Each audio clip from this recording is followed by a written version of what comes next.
Welcome back. Well, Israel has approved a military operation in Rafah, conducting strikes in the area.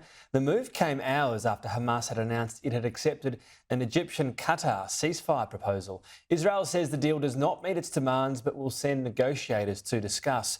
Joining me now is Shadow Foreign Affairs Minister Simon Birmingham. Thanks for your time.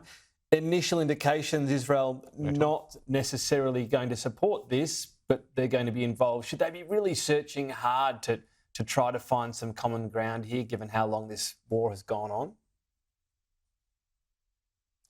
Tom, I welcome the fact that Israel are going to engage in these discussions. The last sets of discussions around a ceasefire that have been had, and there have been multiples, had broken down because Hamas would not accept anything, and they were unwilling to accept, in particular, terms around the release of hostages. Now, we don't know the details of what has been put on the table or agreed to by Hamas at this time. Israel's indicated that it's a different offer. Clearly anything that can see the release of hostages and enable a ceasefire in relation to hostilities would be welcome.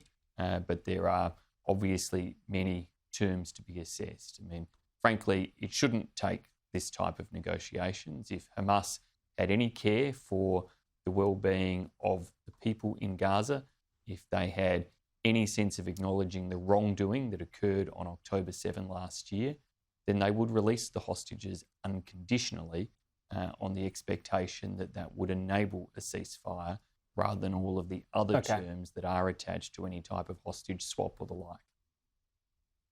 Given that the peace negotiations are happening now, though, the ceasefire ones at least, should this Rafah ground invasion be paused? Is it something that shouldn't at least go ahead for now, given this could be a breakthrough moment? So, again, I think that will depend upon just how things actually unfold in relation to those negotiations, what the actual content of this offer is.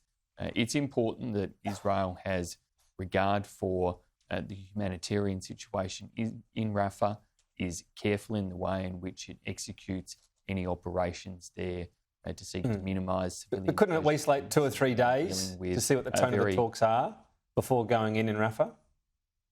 As I said, Tom, that would depend on the content of this, whether it is a legitimate offer or a tactical one. You have to, of course, have some questions about the fact that Hamas, having last week and the week before rejected the type of ceasefires offers that were being put on the table, now just at this moment come out and publicly declare that there is something that they might entertain.